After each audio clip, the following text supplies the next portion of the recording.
நடுவீதியில் கட்டிப்பிடித்து உருண்ட போலீஸ் அதிகாரி மற்றும் சாரதி. இணையதளங்களில் வைரலாகும் சம்பவம். நடந்தது இதுதான். தென்னிலங்கையில் பயணிகளுடன் வெள்ளத்தில் சிக்கிய இலங்கை போக்குவரத்து சபை பேருந்து. உயிருக்கு பயந்து அலறிய மக்கள். இறுதி நிமிடத்தில் நடந்த சம்பவம்.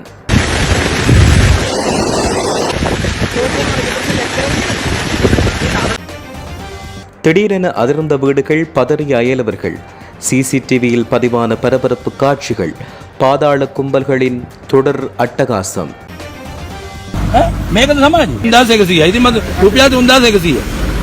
தென்னிலங்கையில் அதிர்ச்சி. காலை வேளையில் மதுப்போத்தலுடன் சிக்கிய பாடசாலை மாணவன். கொழும்பு அரசியலில் அடுத்த பரபரப்பு. முன்னாள் அமைச்சர் அகிலவிராஜ் காரியவசம் அதிரடி கைது. நீதிமன்றம் எடுத்த முடிவு. துப்பாக்கியுடன் தன்னை சுட வந்தவரை துரத்தி பிடித்து துப்பாக்கியை பறித்த நபர். கொழும்பில் நடந்த துணிகர சம்பவம். எரிந்து தீக்கிரையான அதிசொகுசு பேருந்து. தீ வைத்த இருவர் தப்பியோட்டம். விசாரணைகளில் கசியும் பரபரப்பு தகவல். தீவிரமடையும் தென்மேல் பருவப்பெயர்ச்சி. நாளை 100 மில்லிமீட்டர் மழை வீழ்ச்சி குறித்த எச்சரிக்கை. வெள்ளத்தால் சிதைந்து போன பல கிராமங்கள். நாட்டிலிருந்து தப்பியோடிய முன்னாள் ஜனாதிபதியின் மகனும் அவரின் மனைவியும். தொழிலதிபரின் திருமணத்தில் கசிந்த தகவல். பாடல் பாடிய மைத்திரி. மிக பெரும் கொத்மலை நீர்த்தக்க வான் கதவுகள் திறப்பு. கீழ்நில மக்களுக்கு எச்சரிக்கை. மேலும் மோசமடையும் நிலை. சாரதி ஒருவர் போக்குவரத்து போலீசார் உள்ளிட்ட போலீஸ் அதிகாரிகளுடன் நடுவீதியில் கடும் வாக்குவாதத்தில் ஈடுபடும் பரபரப்பான காணொலியொன்று தற்பொழுது சமூக வலைதளங்களில் வேகமாக பரவி வருகிறது.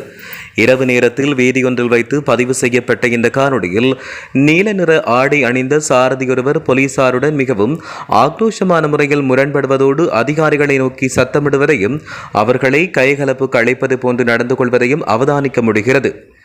நிலைமையை கட்டுப்படுத்த போலீசார் மற்றும் அங்கிருந்த சிலர் முயற்சிப்பது காணொலியில் பதிவாகியுள்ளது. சாரதிகளின் இவ்வாறான செயற்பாடுகளை நீங்கள் ஏற்றுக்கொள்கிறீர்களா என்ற கேள்வியுடன் இந்த காணொலி இணையதளத்தில் பரவலாக பகிரப்பட்டு வருகிறது.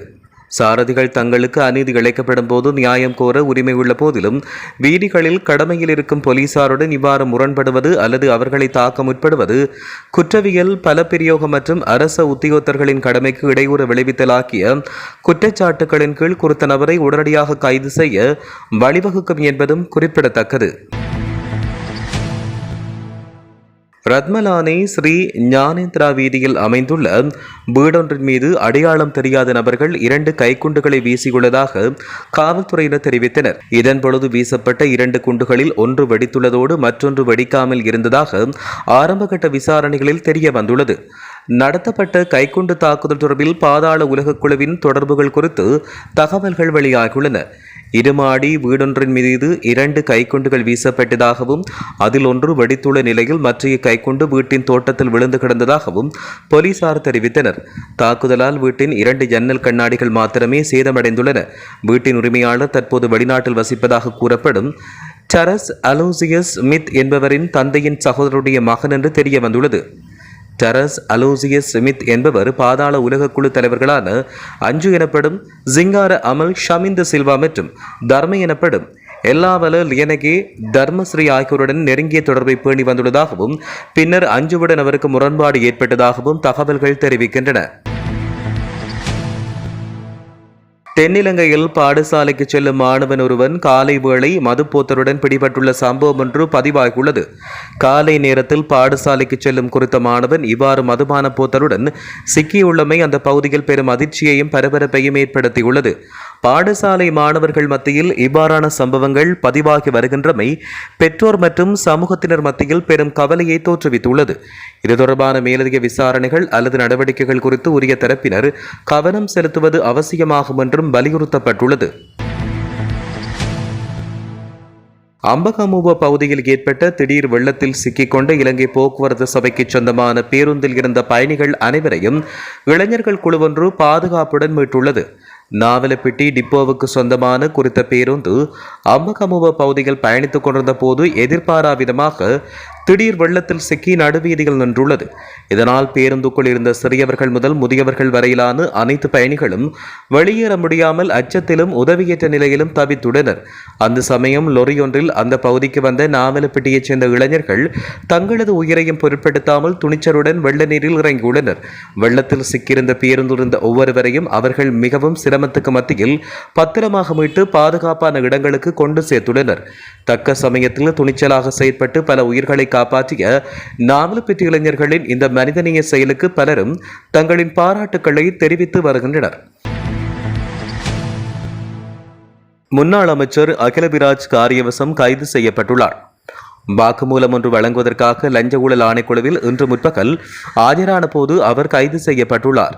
லஞ்ச ஊழல் ஆணைக்குழுவால் கைது செய்யப்பட்ட முன்னாள் அமைச்சர் அகிலவிராஜ் காரியவசம் எதிர்வரும் 18ஆம் தேதி வரை விளக்கமறியலில் வைக்கப்பட்டுள்ளார். கொழும்பு பிரதான நீதவான் நீதிமன்றத்தில் முன்னாள் அமைச்சர் முன்னிலைப்படுத்தப்பட்டதை தொடர்ந்து நீதிமன்றம் இந்த உத்தரவினை பிறப்பித்துள்ளது. வாக்குமூலம் ஒன்றை வழங்குவதற்காக லஞ்ச ஊழல் ஆணைக்குழுவில் இன்று முற்பகல் அவர் முன்னிலையான நிலையில் கைது செய்யப்பட்டார். கொழும்பு தெஹிவளை கடவத்தை வீதியில் உள்ள தகநாயக்க மைதானம் அருகே ஒருவரை குறிவைத்து நடத்தப்பட்ட துப்பாக்கிச்சூடு முயற்சி முறியடிக்கப்பட்டுள்ளது. நேற்றிரவு சுமார் 8-10 மணியளவில் முகத்தை மூடியபடி மோட்டார் சைக்கிளில் வந்த நபர் ஒருவர் இந்த துப்பாக்கிச் சூட்டை மேற்கொள்ள முயன்றார்.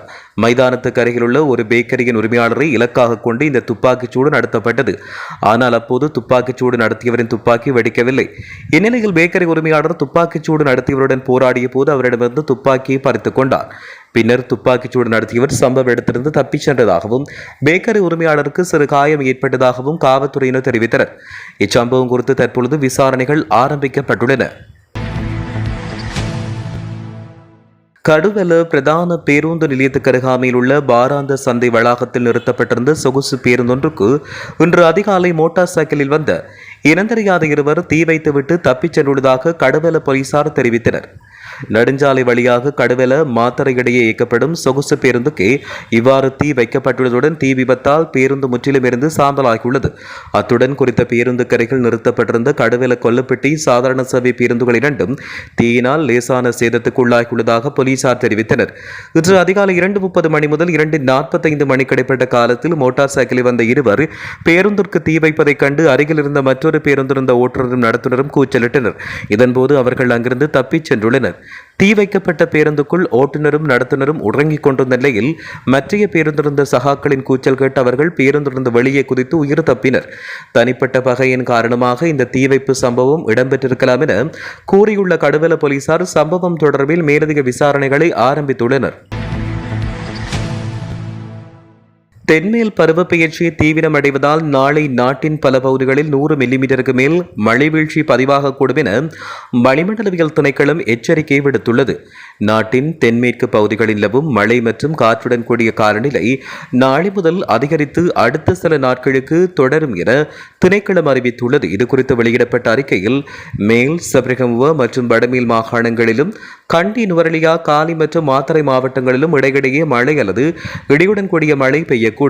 மேல் மற்றும் சப்ரகமுவ மாகாணங்களின் சில பகுதிகளில் கண்டி நுவரெலியா மற்றும் காலி மாவட்டங்களிலும் 100 மில்லிமீட்டருக்கு மேல் பலத்த மழை பெய்யக்கூடும்.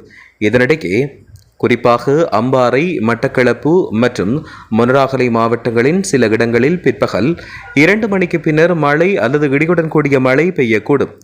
மேலும் வடமத்திய சப்ரகமுவ, தென் மத்திய மற்றும் வடமேல் மாகாணங்களிலும் அவ்வப்போது மணிக்கு 40 தொடக்கம் 50 கிலோமீட்டர் வேகத்தில் பலத்த காற்று வீசக்கூடும்.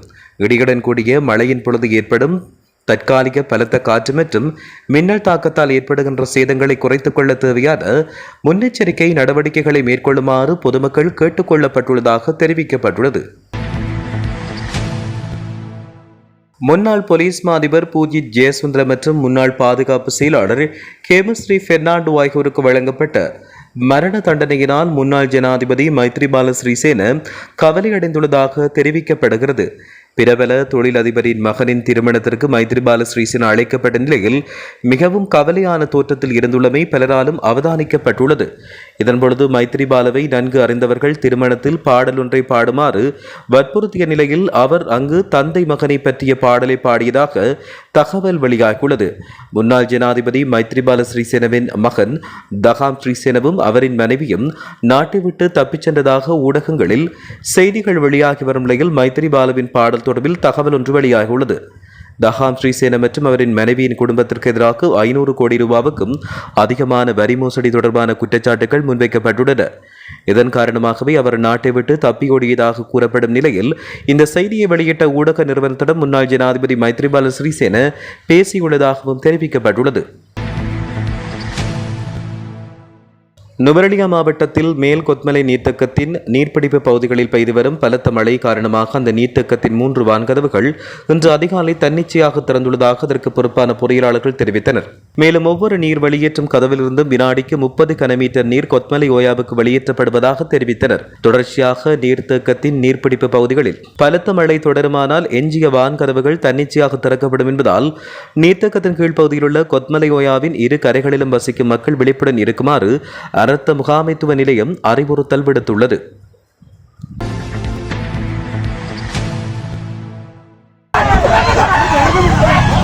நடுவீதியில் கட்டுப்பிடித்து உருண்ட போலீஸ் அதிகாரி மற்றும் சாரதி. இணையதளங்களில் வைரலாகும் சம்பவம். நடந்தது இதுதான். தென்னிலங்கையில் பயணிகளுடன் வெள்ளத்தில் சிக்கிய இலங்கை போக்குவரத்து சபை பேருந்து. உயிருக்கு பயந்து அலறிய மக்கள். இறுதி நிமிடத்தில் நடந்த சம்பவம்.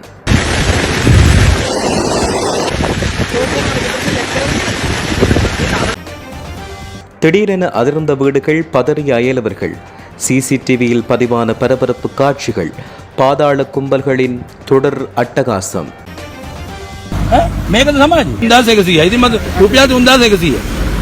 தென்னிலங்கையில் அதிர்ச்சி. காலை வேளையில் மதுப்போத்தலுடன் சிக்கிய பாடசாலை மாணவன். கொழும்பு அரசியலில் அடுத்த பரபரப்பு. முன்னாள் அமைச்சர் அகிலவிராஜ் காரியவசம் அதிரடி கைது. நீதிமன்றம் எடுத்த முடிவு. துப்பாக்கியுடன் தன்னை சுட வந்தவரை துரத்தி பிடித்து துப்பாக்கியை பறித்த நபர். கொழும்பில் நடந்த துணிகர சம்பவம். எரிந்து தீக்கிரையான அதிசொகுசு பேருந்து. தீ வைத்த இருவர் தப்பியோட்டம். விசாரணைகளில் கசியும் பரபரப்பு தகவல். தீவிரமடையும் தென்மேல் பருவப்பெயர்ச்சி. நாளை 100 மில்லிமீட்டர் மழை வீழ்ச்சி குறித்த எச்சரிக்கை. வெள்ளத்தால் சிதைந்து போன பல கிராமங்கள். நாட்டிலிருந்து தப்பியோடிய முன்னாள் ஜனாதிபதியின் மகனும் அவரின் மனைவியும். தொழிலதிபரின் திருமணத்தில் கசிந்த தகவல். பாடல் பாடிய மைத்திரி. மிக பெரும் கொத்மலை நீர்த்தக்க வான் கதவுகள் திறப்பு. கீழ்நில மக்களுக்கு எச்சரிக்கை. மேலும் மோசமடையும் நிலை.